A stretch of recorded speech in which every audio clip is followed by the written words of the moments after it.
Hi friends, હું છું કીર્તિસ કિચનમાં તમારું સ્વાગત કરું છું। આજે આપણે સુરતની ફેમસ રાંદેરની આલુ પૂરી બનાવવાના છીએ। તો ચાલો જોઈ લઈએ એને બનાવવાની રેસિપી। અહીંયા મેં 500 ગ્રામ મેંદાનો લોટ લઈ લીધો છે। તમે જે પ્રમાણે ઘરમાં જેટલા વ્યક્તિ હોય એ પ્રમાણે તમારે લઈ લેવાનો લોટ। પછી અહીંયા મેં અડધી ચમચી અજમો નાખી દીધો છે અને સ્વાદ અનુસાર મીઠું એડ કરી દીધું છે। આપણે પૂરી પણ ઘરે જ બનાવવાના છે। જે બજારમાં મળે છે ને લાડી ઉપર આલુ પૂરી, એવી જ પૂરી આપણે ઘરે પણ બનાવી લેવાના છે। હવે બરાબર આપણે મિક્સ કરી લઈએ। પછી થોડું અંદર 2 થી 3 ચમચી જેટલું આપણે તેલ નાખી દઈશું મોણ માટે। જેટલું આપણે જરૂર હોય ને એટલું તેલ નાખી દેવાનું છે અને પછી એને હાથથી આપણે સરસ મિક્સ કરી લેવાનું છે। તમે જુઓ છો ને બધું જ મેં સરસ મિક્સ કરી લીધું છે અને પછી આ રીતે મુઠ્ઠીમાં લોટ બંધાય ને એ પ્રમાણે બરાબર મોણ કહેવાય। હવે થોડું થોડું પાણી નાખીને આપણે એનો સરસ, બહુ કાઠો નહીં બહુ ઢીલો નહીં, બહુ સરસ એનો ડો બાંધીને તૈયાર કરી લઈશું અને થોડું તેલ નાખીને હાથથી મસળીને 10 મિનિટ માટે એને રવા દઈશું। હવે આપણે ઢાંકીને એને 10 મિનિટ માટે રવા દઈશું। ત્યાં જ્યાં સુધી લોટ તૈયાર થાય છે ઢાંકીને, ત્યાં સુધી આપણે કોકમની ચટણી બનાવી લેવાની છે। અહીંયા મેં 5 થી 6 નંગ કોકમને 3 થી 4 કલાક માટે પલાળી લીધા હતા। હવે એક મરચું નાખી દીધું છે ને અડધો આદુનો ટુકડો છે, 4-5 મરી લઈ લીધા છે, સ્વાદ અનુસાર મીઠું એડ કરી દઈશું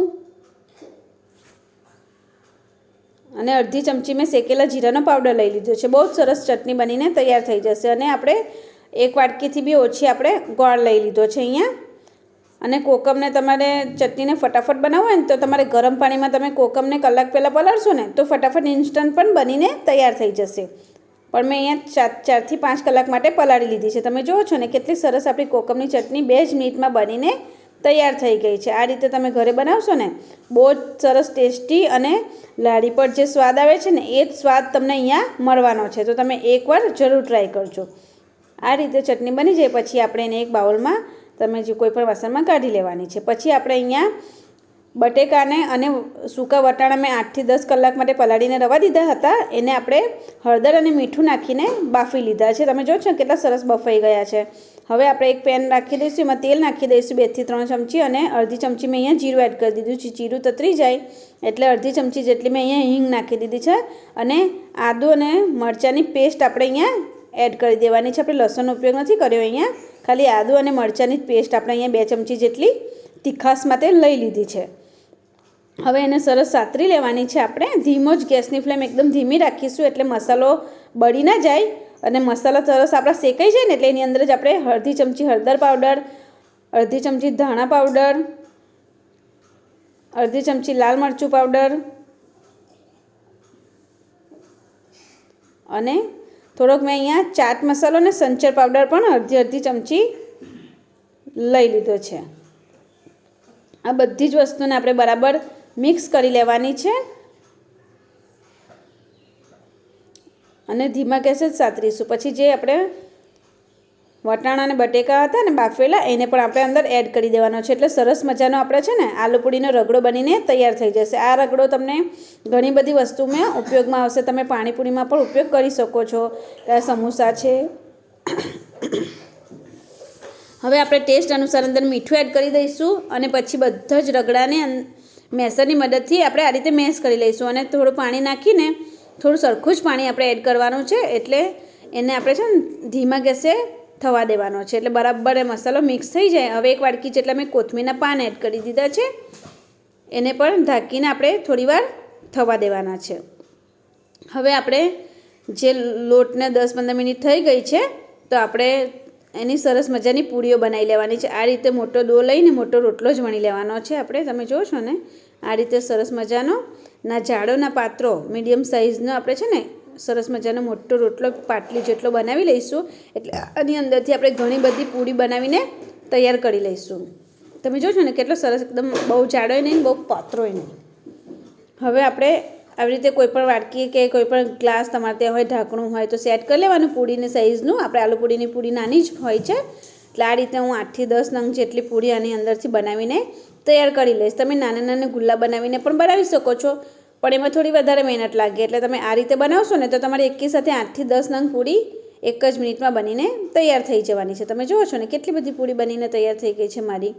આ રીતે બધી જ પૂરી હું બનાવીને તૈયાર કરી લઈશ અને પછી આપણે એને સાઈડ ઉપરનો જે રોટલીનો ભાગ છે એ બધો કાઢી લઈશું અને પૂરીઓ બધી એક પ્લેટમાં લઈ લેવાની છે. તમે જોશો ને કઈ રીતે હું બનાવું છું. આ રીતે બધી જ પૂરી હું બનાવીને તૈયાર કરી લઈશ અને બધી જ એક પ્લેટમાં કાઢી લેવાની છું.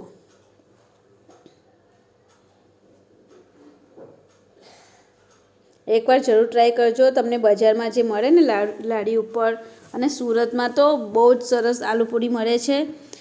તો તમે ખાધી છે ક્યારે એ પણ કોમેન્ટ કરજો અને તમને ભાવે છે કે નથી ભાવતી એ પણ તમે કોમેન્ટ કરજો. અમારા ઘરમાં તો બધાની જ ફેવરેટ છે આલુપૂરી. હવે પૂરી તમે જુઓ ને તેલ ગરમ થઈ ગયું છે એટલે આપણે આ રીતે બધી જ પૂરી અહીંયા તળીને તૈયાર કરી લઈશું.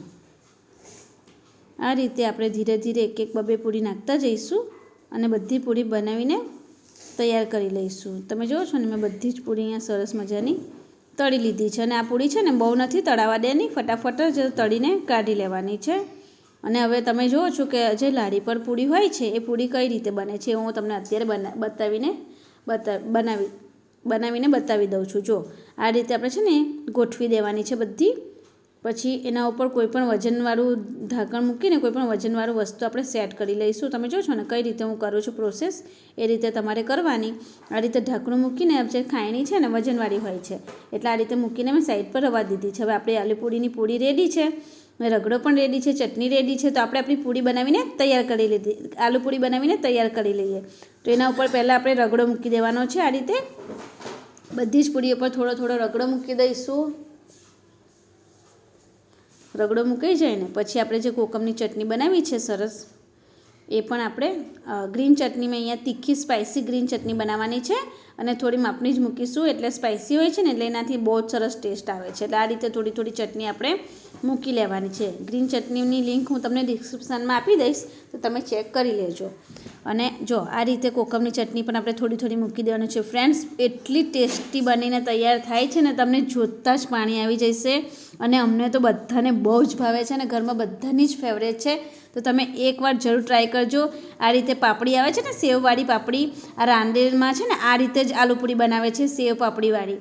તો તમે એકવાર જરૂર ટ્રાય કરજો. અને આ સ્પેશિયલ આલુપૂરીનો મસાલો હોય છે ને એ મસાલો પણ મેં અહીંયા તૈયાર કર્યો છે.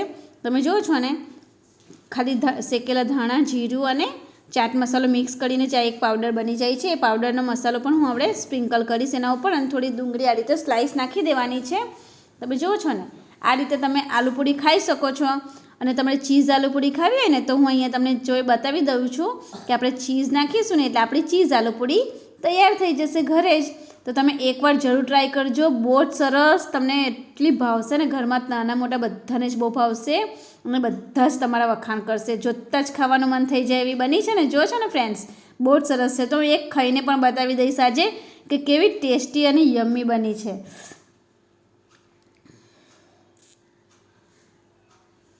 વાવ, બહુ ટેસ્ટી અને બહુ મસ્ત સ્પાઇસી અને યમ્મી. સ્પેશિયલ સુરતનું રાંદેરની જ આલુપૂરી બને યાદ આવી ગઈ. જો તમને મારો વિડીયો ગમે તો મારા વિડીયોને લાઇક, શેર, કમેન્ટ અને મારી ચેનલને સબસ્ક્રાઈબ કરવાનું ના ભૂલતા. Thank you. બાય.